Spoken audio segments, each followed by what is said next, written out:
நீங்கள் காத்திருப்பதால் சோர்வடையலாம். இவ்வளவு காலமாக நம்பிக்கையுடன் இருப்பதால் உங்கள் இதயம் கனக்கலாம். ஆனால் இதை நினைவில் கொள்ளுங்கள், அல்லாஹ் இப்போது உங்களுடன் இருக்கிறான்.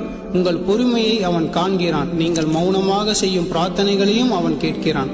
மேலும் தொடர்ந்து முன்னேறி செல்ல எவ்வளவு வலிமை தேவைப்படுகிறது என்பதை அவன் அறிவான். நீங்கள் புறக்கணிக்கப்படவில்லை, நீங்கள் மறுக்கப்படவும் இல்லை. சில நேரங்களில் அல்லாஹ் உங்களை காத்திருக்க சொல்கிறான். ஏனென்றால் அவன் உங்கள் இதயத்தை பாதுகாக்கிறான், உங்கள் குணத்தை செதுக்குகிறான். மேலும் நீங்கள் இப்போது பற்றி கொண்டிருப்பதை விட சிறந்த ஒன்றை உங்களுக்காக தயார் செய்கிறான். அல்லாஹ்வின் கருணையின் மீது நம்பிக்கை இழக்காதீர்கள். உங்களுக்காக எழுதப்பட்டது சரியான நேரத்தில் வலியும் குழப்பமும் இல்லாமல் அமைதியுடனும் தெளிவுடனும் வந்து சேரும்.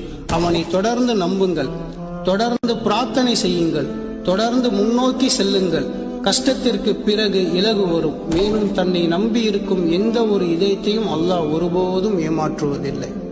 எனது பதிவு உங்களுக்கு பயனுள்ளதாக இருந்தால் என்னுடைய தாயை உங்களுடைய துஆவில் இணைத்துக் கொள்ளுங்கள். அஸ்ஸலாமு அலைக்கும் வரஹ்மத்துல்லாஹி வபரகாத்துஹு.